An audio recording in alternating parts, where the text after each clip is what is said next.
आजकल भारत में भीम मीम एकता का नारा खूब जोर पकड़ रहा है और इस एकता का उद्देश्य केवल और केवल हिंदू विरोध है, राम का विरोध है। परंतु आज का यह वीडियो इन दोनों की पोल खोलने वाला वीडियो है। तो चलिए पहले मीम पर बात कर लेते हैं। আমি রামনবমীর মিছিল আটকাবো না, কিন্তু মনে রাখো একটা মুসলিম এরিয়ায় গিয়ে হামলা করলে মনে রাখো তার বিরুদ্ধে আইনত পদক্ষেপ নেবে। अब ऐसे में सवाल यह भी है कि 80% हिंदू आबादी वाले भारत देश में राम विरोधी नेता आखिर सत्ता में क्यों हैं? खैर, भगवान राम केवल भारत तक ही सीमित नहीं है, बल्कि गाली देते हैं, ब्रह्मा विष्णु महेश का नाम ले लेकर अपमानित करते हैं। ब्रह्मा विष्णु और महेश को कभी ईश्वर नहीं मानूंगा, और ना ही उनकी पूजा करूंगा। परंतु थाईलैंड जय हिंद, वंदे मातरम। दोस्तों, आज का वीडियो मैं आपके लिए लेके आया हूं साइंटिफिक हिंदू यूट्यूब चैनल से, और इस वीडियो में आपको एक सच्चाई पता चलेगी। जो भारत के लोग हैं, जो भारत के मुस्लिम हैं, उनकी भी रियलिटी पता चलेगी कि वो हिंदुओं के साथ कितने अच्छे से रहते हैं। दोस्तों, भारत में बहुत सारे त्योहार मनाए जाते हैं, और हमारे देश क्योंकि एक सेकुलर देश है, तो उस देश में हर मजहब, हर पंथ, हर संप्रदाय के त्योहारों को मनाया जाता है। लेकिन दंगे सिर्फ और सिर्फ हिंदू त्योहारों पर ही भड़कते हैं। ऐसा क्या होता है कि हिंदू त्योहारों को टारगेट किया जाता है?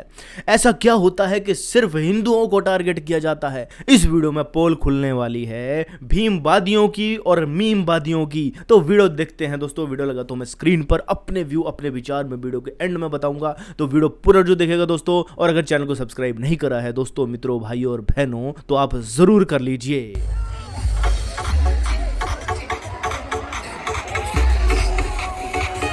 हर वर्ष की तरह इस बार भी रामनवमी का त्योहार काफी हर्षोल्लास भरा रहा। पूरे देश भर में जगह जगह पर रामचरितमानस का पाठ किया गया।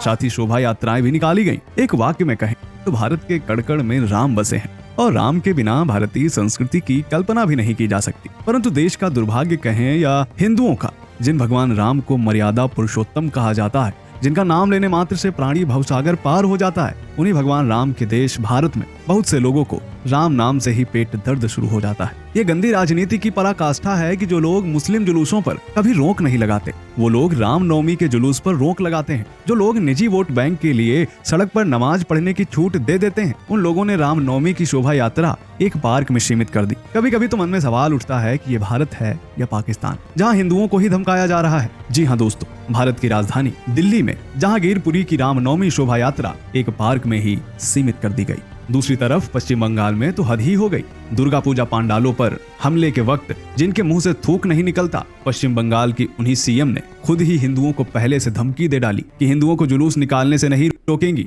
परंतु किसी भी तरह की अशांति पैदा होने पर वह हिंदुओं को ही दोषी मानेंगी। আমি রামনবমীর মিছিল আটকাবো না, কিন্তু মনে রাখো একটা মুসলিম এরিয়ায় গিয়ে হামলা করলে মনে রাখো তার বিরুদ্ধে আইনত পদক্ষেপ নেবে। अब ऐसे में सवाल यह भी है, अब देखिए यहाँ पर कितना दुर्भाग्य है इस देश का कि जिस देश में हिंदू बहुल है, 1947 में भारत पाकिस्तान अलग हुए और पाकिस्तान की नींव रखी गई थी सिर्फ इस बात पर कि भैया वहां पर मुसलमान रहेंगे, वो ताकि हिंदू यहाँ पर जो है वो सुख शांति से रह सकें। लेकिन हमारे देश के सेकुलर दोगले लोगों ने हिंदुस्तान में मुसलमानों को रखा। उन्होंने कहा अब हमारा देश सेकुलर है, तो पहले ही सेकुलर कर देते। भारत के दो टुकड़े करने की क्या जरूरत थी? बहुत बड़ा क्वेश्चन मार्क उन लोगों के ऊपर है दोस्तों, जो ये भारत को, पाकिस्तान को अलग करने में जिनका हाथ था। उनको जैसे ही पाकिस्तान अलग बना तो उनके अंदर उनका सेकुलरिज्म जाग गया। पहले कहां गया था सेकुलरिज्म? अगर ये सेकुलरिज्म पहले जाग गया होता तो भारत और पाकिस्तान के दो हिस्से ना हुए होते, मजहब के नाम पर, पंथ के नाम पर, संप्रदाय के नाम पर। और अगर बन भी गया, चलो गिनीमत है कि पाकिस्तान बन गया, तो फिर सारे मुसलमानों को पाकिस्तान बाइज्जत क्यों नहीं भेजा गया, और वहां के हिंदुओं को बाइज्जत हिंदुस्तान में क्यों नहीं लाया गया? यह बहुत बड़ा क्वेश्चन मार्क है हमारे राजनेताओं पर। यह बहुत बड़ा क्वेश्चन है। खून से लथपथ ट्रेनें भारत भेजी जाती थी दोस्तों, और जब भारत में उसका प्रतिकार होता था तो हमारे गांधी जैसे नेता अनशन पर बैठ जाते थे। वही अनशन जो उनका बहुत बड़ा हथियार था, और उस हथियार से उन्होंने ना जाने कितने लोगों की हत्याएं करा दी। दोस्तों, ये बहुत बड़ा काला सच है, लेकिन आज हिंदुओं का त्योहार आता है तो माता की चौकियों के ऊपर पत्थर बरसाए जाते हैं। आपने देखा वेस्ट बंगाल में, बाकी देश के हिस्सों में भी क्या होता है, दुर्गा माता के पंडालों में पत्थर फेंके जाते हैं, मांस तक फेंका जाता है। और हिंदुओं की शोभा यात्रा में पुलिस वाले देखे कितने लगे थे। ये दिल्ली में है, दिल्ली में, तो दिल्ली में किसकी सरकार है? उन लोगों के ऊपर ये क्वेश्चन है कि क्या आपने ये सरकार चुनी हुई है तो आप इस चीज को भुगतोगे। ये हिंदुओं के लिए बहुत बड़ी सीख है। और वेस्ट बंगाल में ममता बनर्जी का तो कहना ही क्या, वो कभी भी मुस्लिम त्योहार होते हैं ना, उसके ऊपर कभी भी कोई भी इंस्ट्रक्शंस नहीं लाएंगे, लेकिन हिंदुओं के ऊपर उन्होंने क्या इंस्ट्रक्शन लाई है अभी कि भैया हिंदुओं को बोला कि हिंदू दंगा करते हैं, हिंदू पत्थरबाजी करते हैं, हिंदू अपने त्योहारों में जय श्री राम के नारे लगा के चलते हैं, उससे भी लोग ऑफेंड हो जाते हैं। और सबसे बड़ी विडंबना तो दोस्तों ये है कि अगर हिंदू जो राम राम दूसरे को बोलता है, क्योंकि जय श्री राम बोलना हमारी ग्रीटिंग है, जो हम दूसरे को ग्रीट करते हैं, जैसे लोग गुड मॉर्निंग गुड आफ्टरनून बोलते हैं वैसे हम राम राम बोलते हैं, उस राम राम से भी इन लोगों को दिक्कतें हैं। दोस्तों नजारा आपके बिल्कुल सामने है, आगे का वीडियो देखते हैं। है कि 80% हिंदू आबादी वाले भारत देश में राम विरोधी नेता आखिर सत्ता में क्यों हैं? खैर, भगवान राम केवल भारत तक ही सीमित नहीं है, बल्कि विश्व में कई ऐसे मुस्लिम देश भी हैं जहां भगवान राम को आज भी सर्वोच्च सम्मान प्राप्त है। आज के वीडियो में हम ऐसे ही 2 देशों से आपका परिचय करवाने वाले हैं, जिनके बारे में जानकर भारतीय कट्टरपंथी और तथाकथित नवबौद्ध हमारे शर्म के चुल्लू भर पानी में डूब मरेंगे। आज का वीडियो रामनवमी विशेष है। आजकल भारत में भीम मीम एकता का नारा खूब जोर पकड़ रहा है और इस एकता का उद्देश्य केवल और केवल हिंदू विरोध है, राम का विरोध है। परंतु आज का यह वीडियो इन दोनों की पोल खोलने वाला वीडियो है। तो चलिए पहले मीम पर बात कर लेते हैं। इसके लिए हम आपको लिए चलते हैं इंडोनेशिया। इंडोनेशिया एक छोटा सा देश है, परंतु आपको जानकर हैरानी होगी कि दुनिया के सबसे ज्यादा मुस्लिम इंडोनेशिया में ही रहते हैं। दुनिया की सर्वाधिक मुस्लिम आबादी वाला देश सऊदी अरब या दुबई, ईरान, इराक, तुर्की नहीं है, बल्कि इंडोनेशिया है। इंडोनेशिया ही ऐसा देश है जिसे सबसे बड़ा इस्लामिक देश कहा जाता है। और सबसे अनोखी और खास बात यह है कि यहाँ के मुस्लिम अन्य मुस्लिमों से बिल्कुल ही अलग हैं, क्योंकि इंडोनेशिया के लोग रामायण के दीवाने हैं। यहाँ के लोग भगवान राम को पूजते हैं और ऐसा करने से उनका इस्लाम कभी खतरे में नहीं आता और ना ही कोई फतवे जारी करने लग जाता है। वैसे तो इंडोनेशिया के विषय में हम आपको पहले भी अपने वीडियोस में काफी कुछ बता चुके हैं, परंतु आज जो रोचक तथ्य हम बताने जा रहे हैं वो यकीन मानिए काफी हैरान कर देने वाले हैं। इंडोनेशिया की कुल आबादी है करीब 23 करोड़ के आसपास, जिसमें 90% आबादी है मुस्लिमों की।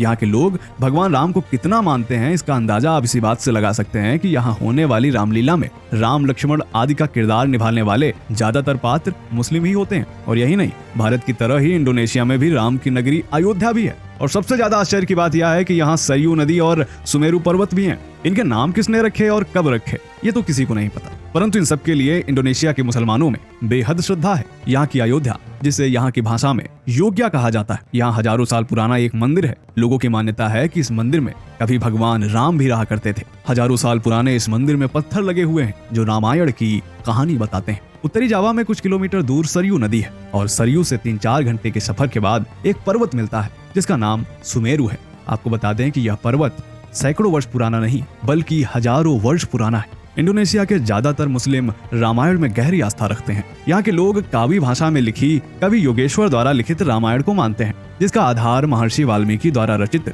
संस्कृत भाषा में लिखी गई रामायण है। इसके अलावा यहाँ की प्रचलित भाषा जावानीज में संस्कृत के अनेकों शब्द देखने को मिलते हैं। दोस्तों, क्या आपको पता है कि इंडोनेशिया के नौसेना अध्यक्ष को लक्ष्मण कहा जाता है? और यही नहीं, यहाँ के लोग माँ सीता को सिंता और भगवान श्री हनुमान को अनुमान के नाम से पूजते हैं। इस देश में रामायण का इतना गहरा प्रभाव है कि यहाँ की सारी संस्कृति ही रामायण की पारंपरिक श्रद्धा से जुड़ी हुई है। और इसके बावजूद यहाँ के लोगों का इस्लाम कभी खतरे में नहीं आता। एक तरफ इंडोनेशिया के मुसलमान स्वीकार करते हैं कि उनके पूर्वज हिंदू थे, वहीं दूसरी तरफ भारत के मुस्लिम खुद को मुगल आक्रांताओं के वंशज मानते हैं। तो दोस्तों, ये तो बात हो गई मीम वालों की। अब बात करते हैं भीम पर। इसके लिए हम आपको लिए चलते हैं बौद्धों का देश थाईलैंड।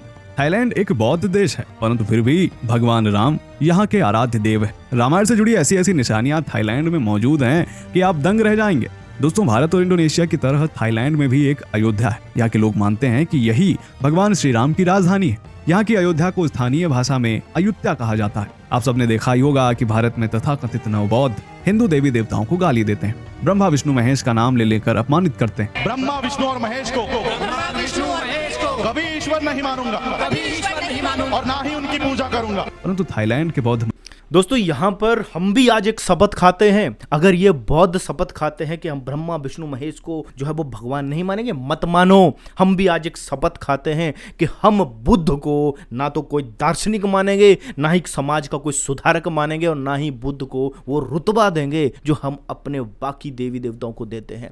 हम बुद्ध को अपने सारी देवी देवताओं से बर्खास्त करते हैं, और वो लोग जो बुद्ध की मान्यता को मानते हैं वो भी हमारे लिए निंदनीय लोग हैं, उनको भी हम बिल्कुल रिस्पेक्ट नहीं देंगे। ये हम भी आज शपथ खाते हैं। जब तुम शपथ खा सकते हो तो हम भी शपथ खा सकते हैं। और जितने भी सनातनी भाई देख रहे हैं, आपको भी ये शपथ लेनी है कि बुद्ध को हम बिल्कुल भी इंपॉर्टेंस नहीं देंगे। आप अपने रास्ते, हम अपने रास्ते। अरे हमने तो सौहार्द की बात करी थी, हमने तो आपसी सौहार्द की बात करी थी। हम तो अवतारों में भी बुद्ध को एक अवतार मान बैठे, लेकिन तुमने क्या किया? पीठ पे खंजर घोंपा। तो हम उस सौहार्द को आज भूल जाते हैं और हम कोई भी सौहार्द की बात नहीं करेंगे। हिंदू धर्म के ऊपर आप हमले करते हो। आप अगर रामायण की प्रतियों को जलाओगे तो हम भी फिर बुद्ध ग्रंथों का वैसा ही हाल करेंगे।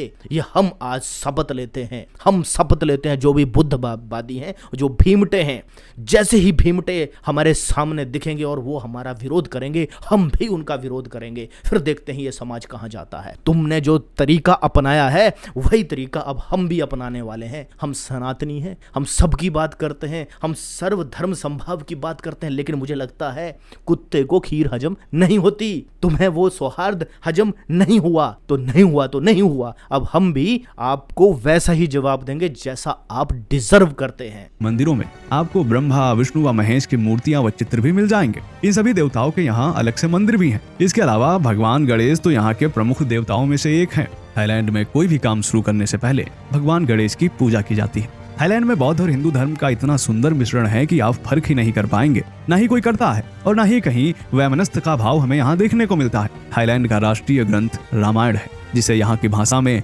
रामकियन कहा जाता है। रामकियन का शाब्दिक अर्थ है राम कीर्ति। अब जरा विचार कीजिए कि थाईलैंड के बौद्धों को हिंदू देवताओं में पूर्ण श्रद्धा है, रामायण में भी पूर्ण श्रद्धा है। यहाँ तक कि यहाँ के राजा को भगवान राम का वंशज माना जाता है। वहीं भारत में तथाकथित नवबौद्ध स्वामी प्रसाद मौर्य को भगवान राम और रामायण में कमियां दिखाई देती हैं। और केवल स्वामी प्रसाद मौर्य ही नहीं, भारत में जितने भी नवबौद्ध हैं सबका यही हाल है। इनका धम्म केवल हिंदू धर्म के विरोध तक ही सीमित है। थाईलैंड में आज भी राजा को राम भी कहा जाता है। यहाँ की एयरपोर्ट पर समुद्र मंथन का दृश्य बना हुआ है और इसका नाम है स्वर्ण भूमि। एक बौद्ध देश थाईलैंड में हिंदू धर्म की इतनी निशानियां मौजूद हैं कि आपको एहसास ही नहीं होगा कि आप एक बौद्ध देश में हैं। समाजवाद की नींव रखने वाले डॉक्टर राम मनोहर लोहिया ने कहा था कि भारत के 3 सबसे बड़े पौराणिक नाम हैं और वो हैं राम, कृष्ण और शिव। इनके बारे में थोड़ी बहुत जानकारी हर भारतीय को होनी चाहिए। उनके विचार व कर्म तथा उन्होंने क्या क्या कहा है, यह 10 भारतीयों में से एक को तो अवश्य पता होना चाहिए। परंतु आजकल तथाकथित नवबौद्ध और तथाकथित सोशलिस्ट नेताओं ने समाजवाद की परिभाषा ही बदल दी। दोस्तों, भीम मीम एकता